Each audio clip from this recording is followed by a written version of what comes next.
আসসালামু আলাইকুম। গত এক সপ্তাহ আগে স্কালোনির ২৮ সদস্যের দল ঘোষণার পর অনেক রকম আলোচনাই হয়েছে। বিশেষ করে ভালো পারফর্ম করার পরও পাওলো দিবালাকে অন্তর্ভুক্ত না করা, মিডফিল্ডে শক্তি বৃদ্ধিকে কেন্দ্র করে এনজো ভালেন্সিয়াকে দলে অন্তর্ভুক্ত করা, পরে চুলছাড়া বিশ্লেষণ চলে ভ্যালেন্সিয়ার হয়ে খেলা ভালেন্সিয়াকে নিয়ে।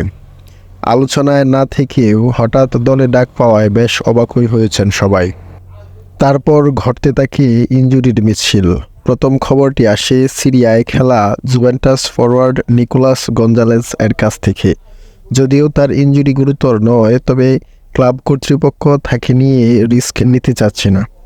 ইতালিতেই তার পুনর্বাসন কার্যক্রম চলছে। পরের খবরটি ডিফেন্স লাইনের জার্মান পেজ্জালা ৩৩ বছর বয়সী এই ডিফেন্ডার মাসল স্ট্রেনে ভুগছেন, ফলে তাকে আর দলে অন্তর্ভুক্ত করা হচ্ছে না। তবে সবথেকে বেশি প্রেসারে রেখেছে যার খবরটি, সেটি হলো লিসান্ড্রো মার্টিনেজ। ২৬ বছর বয়সী এই সেন্টার ব্যাক কী ধরনের ইনজুরি সমস্যায় আছেন তা নিশ্চিত করেনি ক্লাব কর্তৃপক্ষ। ইনজুরির খবর নিশ্চিত হওয়ার পর স্কালোনি তার বিকল্প হিসেবে দলে অন্তর্ভুক্ত করেন ফাকুন্দো মেদিনাকে। আর্জেন্টিনা ফুটবল অ্যাসোসিয়েশন তা নিশ্চিত করেছে। ২৫ বছর বয়সী মেদিনা এখন অবধি জাতীয় দলের হয়ে ৩টি ম্যাচ খেলার সুযোগ পেয়েছেন।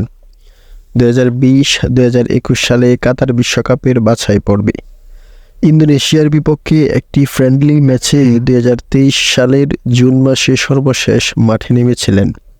তারপর দীর্ঘ বিরতি শেষে আবার দলে অন্তর্ভুক্ত করেন লিওনেল স্কালোনি। তবে লিওনেল স্কালোনি জার্মান পেজ্জালা এবং নিকো গঞ্জালেজ এর বদলি হিসেবে কাউকে দলে অন্তর্ভুক্ত করেননি। ফলে ২৮ সদস্যের স্কোয়াড এখন দাঁড়িয়েছে ২৬ জনে। ম্যাচ দুটি থেকে ৬ পয়েন্ট নিশ্চিত করুক আলবিসেলেস্তেরা, এমন প্রত্যাশায় রইল।